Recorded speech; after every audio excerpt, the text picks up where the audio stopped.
Americonium. We are going to include in the promotion also parts of the real interviews, Okay, like in her voice, great. and also that it will be available. But right now it's not. They're just preparing it because they're still doing the spring books, right? Sure. So here it is.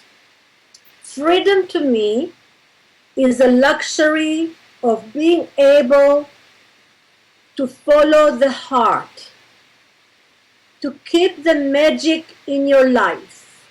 There's an introduction to this book in which I describe how I happened to meet with it. One November night in 1966, I was driving in circles around one block, then another, which was very strange. I always drove with purpose from point A to point B, no meandering, no detours, pressing over the speed limit sometimes, okay, most times, trying to jiggle a big career and a household with two little children and a bad marriage. I was always rushing, yet could never catch up. Why did I deviate from my norm that night? I don't know. Earlier that evening, I had been dealt a crucial dilemma, but instead of sleeping on it, as common sense demanded, I was driving on it. Driving from one dark and deserted street to another. They rolled Toronto up for the night very early in those days.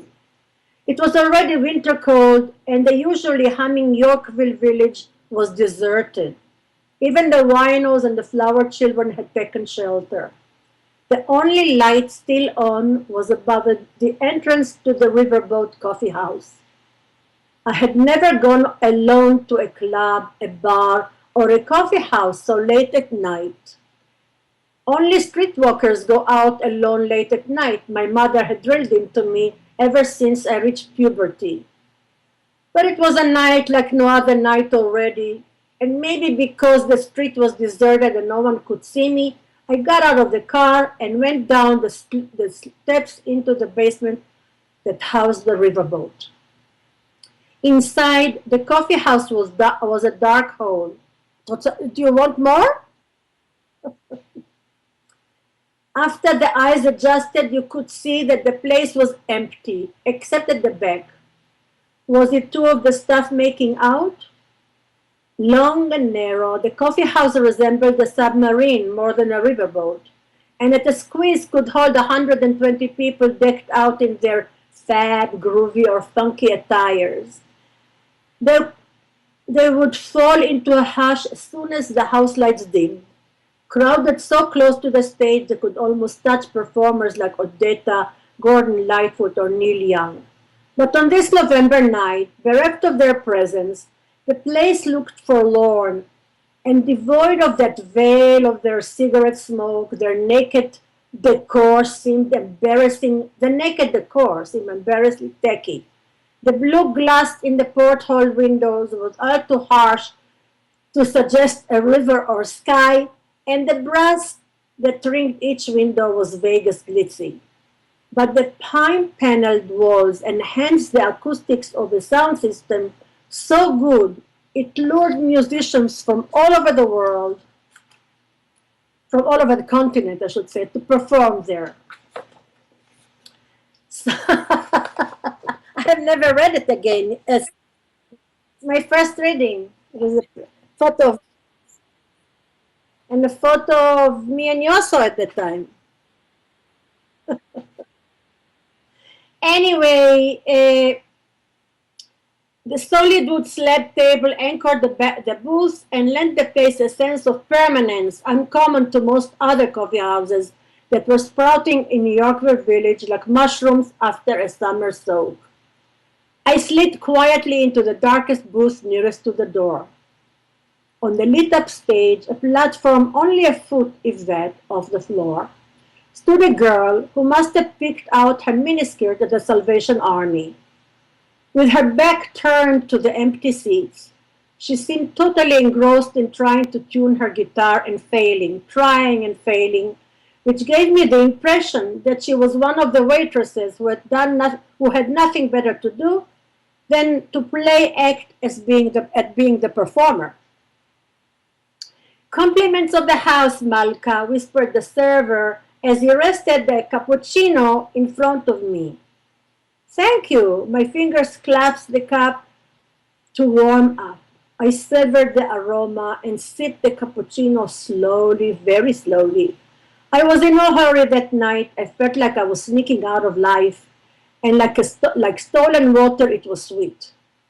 The girl on stage also seemed to be in no hurry to do anything but tune and retune her guitar, tune and retune. My cappuccino cup stood empty, and still she kept tuning the one knob of another of one string, then another, this way and that way, a bit higher and just a bit lower, but with such intensity that like a magnet it drew you out of yourself. She seemed to face the empty seats, and leaning closer to the mic, she strummed a progression of chords with such surprising assertive hand. They were unlike any chords I had heard before. I found myself hanging on every note, and then she started to sing from verse to verse. Her song was like a kaleidoscope that splintered my perception, turned it round and round, and then refocused to illuminate a reality I had not dared to see. We are captive on a carousel of time. We can't return. We can only look behind from where we came and go round and round and round in the circle game. I, I came to the just a couple to show you how I met her. That's all. I came to the city and lived like an old Caruso on an island of noise. I get the urge for going, but I never seem to go. When the meadow grass was turning brown, summertime has fallen down and winter was closing in. Now the warriors of winter, they gave a cold triumphant shout, and all that stays is dying, and all that lives is getting out. Go where you will go, know that I will know you. Someday I may know you very well. The stranger on the stage knew me very well already, and the more she sang, the more her voice became my own. I can't go back there anymore. I know my keys won't fit the door. No, let me read it again. I can't go back there anymore. You know my keys won't fit the door. You know my thoughts don't fit the man. They never can, they never can. That is from I Had a King. As she sang, I realized there was no more escaping into hope now, into illusions or denials. I had a king in a salt rusted carriage who carried me off to his country for marriage too soon. My marriage was a bust. This girl, who looked no older than 17 or 18, maybe 20, portrayed an existential reality with such power, it broke me down even as it lifted my spirit. I'm almost crying. Whoever she was, her unique gifts generated an extraordinary elation inside me. I applauded till my hands burned, but compared to how I felt, my applause sounded hollow. The singer nodded her appreciation.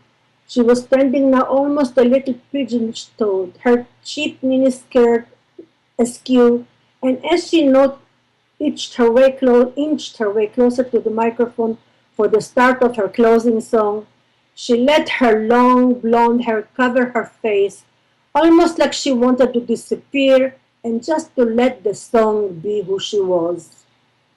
I've looked at life from both sides now, from win and lose, and still somehow, it's life's illusions I recall. I really don't know life at all. My chest expanded from the sheer beauty of it. As soon as she stepped off the platform and started to take the guitar strap off, I slid out of my booth and hurried over to her. What an artist you are! What a musician! I gushed like a lunatic wildly high. Where did you find those incredible songs? Don't tell me you composed them. Did you compose these songs? Yeah, you did. My God, what an enormous talent you are. Immense. And what a range of voice, 4 octaves, even 5, huge range. And the poetry, what a poet you are, as wonderful as Dylan and Leonard Cohen. Really? She muttered, astonished. Really, really, you are going to be an acclaimed the world over, or else the world is a much dumber place than it appeared to be before you sang your songs tonight. Who are you? Joni Mitchell. I'm Malka. I know who you are. Your songs certainly know who you are, who I am, I said, hoping that you didn't know of me from the silly TV shows or from the Johnny Carson shows, even my appearances at Carnegie Hall, the Place des Arts, and all the concert tours felt dwarfed now by that one set of Joni Mitchell. So, Malka, how did you meet Leonard Cohen? I'm going to write about it in my next book. Oh, okay, great. It should come out next year. Okay. So no spoilers. No spoilers, no. But you are good friends with him. After I interviewed him, yes, very good friends. I'll write an introduction about that also. Excellent, excellent. And is it true about your relationship with Bob Dylan, or is that a rumor? Well, I'm right in my introduction to the Joni Mitchell show. I described how she introduced me to him. Oh. She came backstage and she said, "Listen, you must meet Bob Dylan." I said, "I don't want to meet him, backstage. I hate meeting people backstage because they are very, 100 people you want to meet him. There's a lineup to meet him. I don't want to be in the lineup. I'm not like a groupie, No. And I don't see the sense of it." I said, "I don't see the sense of it. I don't want to meet him." Mm-hmm. "Oh, come on, you gotta meet him. He's one of the generation." I said, "I don't know him. I don't want to meet him in like this. At least, especially at this circumstances. Will I have time to talk with him to discuss how did he write Blowing in the Wind or something?" The more I didn't want to meet him, the more she insisted that I have to meet him. Wow. And I said, what's with her? What's with her? Anyway, she grabs my hand in a nice playful way. We were already, as she takes my hand, she drags me through all this. It was like a huge backstage at Maple Leaf Gardens. She drags me and then through all these hefty guys that I'm scared of them, that are bodyguards, like around him. Oh my God. This is really like, I didn't like it at all. This is like idol worshiping. No. I feel terribly sorry for him. And she drags him to him and she says, "Bobby, I want you to meet the only person I know who doesn't want to meet you." So thank you very much for joining us. It has been an absolute pleasure. Well, I hope so. It was wonderful to meet you. And I hope you will come to the launch of Joni Mitchell in Toronto or Vancouver or anywhere else. I look forward to it. Thank you.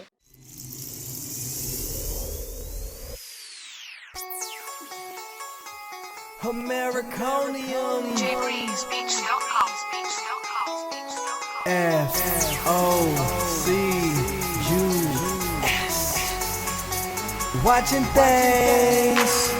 Maybe it's my swag that got you looking at me. Hey, maybe it's my swag that got you looking at me. Yeah, I'm attractive. Yeah, I'm attractive. Yeah, I'm attractive. Yeah, I'm attractive. Maybe it's my swag that got you looking at me. Hey, maybe it's my swag that got you looking at me. Yeah, I'm attractive. Yeah, I'm attractive.